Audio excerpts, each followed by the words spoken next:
Dear friends, today is the 22nd of August and we've just passed the Independence Day and we're looking forward for India to come forward, to take off, to become the super nation, the superpower that she deserves to be. What I would like to say today is what for me is Indianness. You know, there are many books that have been written about what is it to being an Indian, the idea of India. But I have my personal views. Today, India is not innovative. Indians have become the best copiers in the world. If you see Bollywood, Bollywood copies scene by scene, dialogue by dialogue, frame by frame, Western films. There is no innovation in India. Whereas in the ancient times, even till the Mughals, India was considered, a country where so many things were invented, from mathematics to, chess and astrophysics. Indian astrophysicists were among the best in the world. The astronomers, the French, used to quote Indian astronomy up to the 18th century.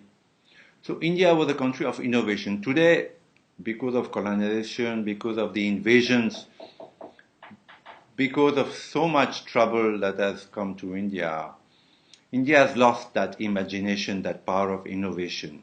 Why?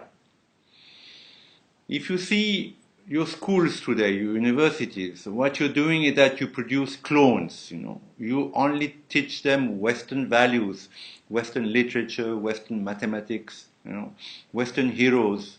And as a result, your students, however brilliant they are just copiers. And they're good for export. Most of them, including, the children of the BGP and the RSS even, go abroad to universities and eventually settle there, have children. These children become totally American or British or Canadian, and they're lost to India and they're lost to themselves. Now, what is Indianness?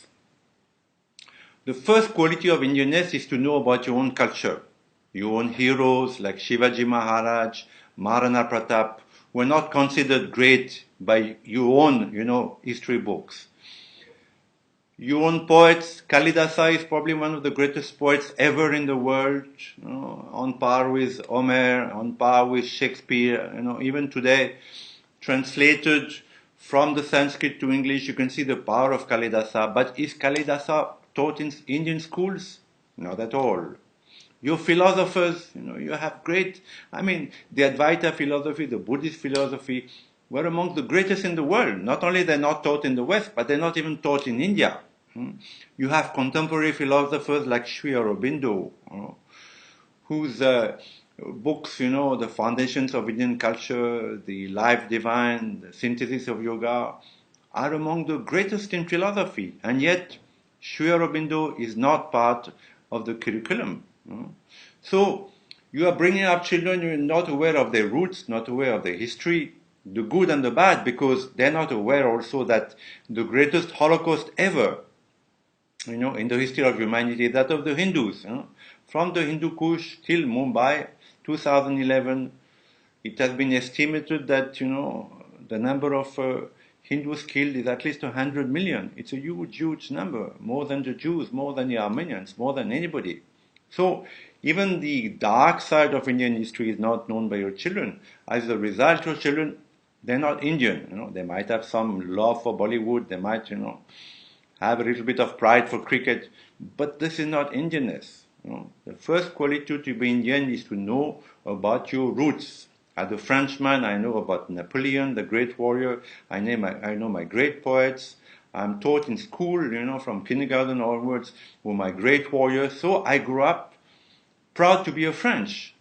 So Indians today are not proud to be Indian, hence, they do badly in Olympics. The fact that Indians do so badly in Olympics is also because they lack nationalism, they lack roots, they lack the feeling of being proud to be Indian. So this is a great lacuna in Indian education. What is the second quality about Indianness? Is to know about your spirituality. Indian spirituality is probably the most ancient and the last alive in the world today.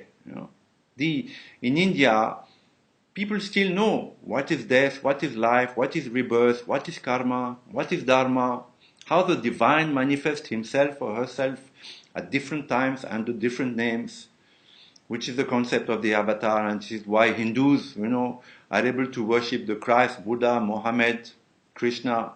This is unique in the world. Who am I? That question has been lost. It used to be known in Egypt, in Greece, Mesopotamia. Today, people don't know anymore. They think there's only one life, and then you go to hell or heaven, or if you blow yourself up, you get 27 virgins, all, ignorance. So that knowledge is still alive and present in India, and there are tools to that knowledge. Pranayama, the science of the breath, to make yourself feel better, to get a better mind, to get a better body through certain exercises. This is a very valuable tool which should be taught in school. From kindergarten onwards, there are simple pranayama that children can learn. The Art of Living Foundation of Sri Sri Ravi Shankar has such courses for children, for adolescents, which give them a tool to be, better people later in life. Meditation, the art of meditation, which is very logical and very beautiful, observing your breath in the nostrils, repeating the name of your God in your heart, these are simple tools which should be incorporated into Indian education. Then you will produce Indians aware of their greatness, and who would be proud to be Indian and would excel in business, in sports, in government. But today, the Nehruvian, what Nehru did is that he scrapped all this. And the Nehruvian legacy is a very heavy legacy to bear for India. And it'll take many, many more years to be rid of. But the effort has to start now. Be Indian. Be proud to be Indian, Do something for your country. This is a great country. It needs you, It needs your Indianness. Thank you and have a good day.